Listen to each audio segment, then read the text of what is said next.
Não existe concessão de asilo, de refúgio que não seja ideológico, né? Essa ideia de que apenas o governo brasileiro se fosse ideológico, me parece mais uma acusação rasa nesse sentido, como você bem coloca, né? Eu lembro, por exemplo, que durante o governo Bolsonaro, o Bolsonaro concedeu refúgio prima facie para qualquer venezuelano que chegasse em Brasil. O que que significa isso? Uhum. Que qualquer venezuelano, ao chegar em território brasileiro, não precisaria justificar por que está pedindo refúgio. O Isso. cálculo bolsonarista é: olha, a Venezuela é um país tão complicado, qualquer pessoa é refugiado de lá.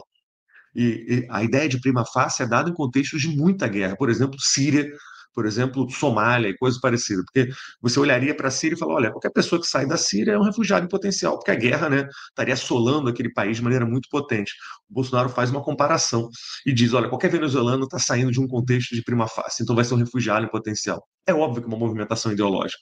A gente pode depois discutir se isso foi importante, se isso ajudou os venezuelanos ou não. Agora, do ponto de vista prático, não tem concessão de asilo ou não concessão de asilo, que também é um gesto soberano, que não seja uma movimentação ideológica. Pensar do ponto de vista norte-americano, dos Estados Unidos, quem entra e quem sai hoje em dia nos Estados Unidos, quem recebe visto e quem não recebe, pessoas sendo barradas na fronteira, ideologia, prática ideológica, né? Então, me parece que vira muitas vezes, como você bem coloca, uma espécie de tentativa de acusar o governo, como se não estivesse operando dentro de uma lógica de racionalidade e de dinâmica política pura. Existe isso, todo governo está pautado por ideais, movimentações e cálculos que são essencialmente políticos e são ideológicos. O que a gente tem que debater é do ponto de vista do interesse do país que nós queremos construir. Isso beneficia o Brasil ou não beneficia? Olha, eu chutaria, não vai gerar grandes repercussões. Vai gerar uma gritaria aí um pouco da oposição brasileira, parte da imprensa peruana dizendo, olha, corruptos se protegem, né? Dizendo que o Lula estaria protegendo pessoas acusadas de corrupção. Mas o Brasil é muito mais rico e muito mais importante para o Peru do que me parece esse tipo de movimentação. Então, acho que é um tema fascinante que a gente tem que discutir porque envolve questões internacionais, política interna, narrativas de corrupção presentes até hoje no governo brasileiro, mas me parece que a gente vai conseguir botar um pouco de banho-maria nesse processo e as coisas vão se acalmar um pouco, sim. Agora, o Branco, eu queria tratar de um tema, de uma questão envolvendo esse episódio que eu tenho visto ser muito debatida. Como é que o princípio da não intervenção se equilibra com o dever de proteção internacional a indivíduos que alegam perseguição política, sobretudo em contextos de instabilidade política como o peruano? Eu queria que você falasse um pouco a respeito disso, por favor. Meu caro, eu diria que tem centenas de artigos de política externa brasileira tentando lidar com isso, e o spoiler, o resumo é: não dá. Não dá para você, ao mesmo tempo, né? Eu lembro do Celso Amorim, no governo Lula I, que, justificando a entrada do Brasil no Haiti, criou um conceito de não indiferença, que é um conceito completamente peculiar, que são duas negativas, né? A não indiferença, que você, de alguma maneira, se importa com um outro país. Digo isso porque, como você bem coloca, a Constituição brasileira argumenta que o Brasil vai nortear a sua política externa dentre outros princípios, com a dimensão de não intervenção, de que o Brasil respeita a soberania alheia.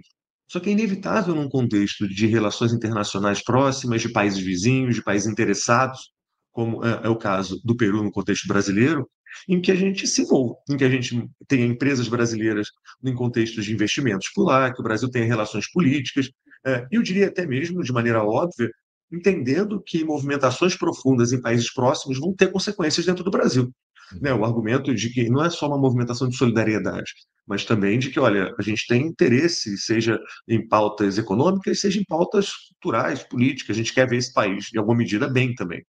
Dentro desse tipo de colocação, inevitavelmente a gente vai estar tratando de uma tensão em que um país como o Brasil argumenta que a intervenção é sempre algo muito complicado, e digo isso porque nós somos um país do sul global que tem um histórico de sofrer intervenções diretas e indiretas de outros países, seja com apoios a ditaduras militares dentro do Brasil, seja com intervenções, às vezes, um pouco mais sutis, que alguns vão chamar de lawfare, de guerra híbrida e coisas parecidas, mas a gente vai se portar ao redor do mundo, a gente vai se movimentar ao redor do mundo. Então, isso necessariamente vai gerar esse tipo de tensão. Essa tensão ela é inevitável e ela não vai ser superada. Ela vai ser sempre colocada, eu diria, dentro de um debate, e até que ponto nós devemos nos intervir, até que ponto nós devemos tratar com respeito esse tipo de colocação. Me parece que o equilíbrio não está na completa não intervenção, mas numa movimentação brasileira que leve em consideração princípios de autonomia das populações, de respeito às escolhas que aqueles países estão fazendo, Acho que ninguém em sã consciência desejaria um Brasil intervindo militarmente em outro país e coisas parecidas. Então, esse equilíbrio aqui, fazendo um spoiler, eu diria que está sendo dialogado dentro do contexto brasileiro há décadas e ninguém chegou a um meio termo, eu diria, a uma conclusão. Está, de certa forma, até trocando pneu com o carro andando, né? Ao mesmo tempo que a gente quer um Brasil mais ativo, esse debate está acontecendo em Itamaraty, na academia também.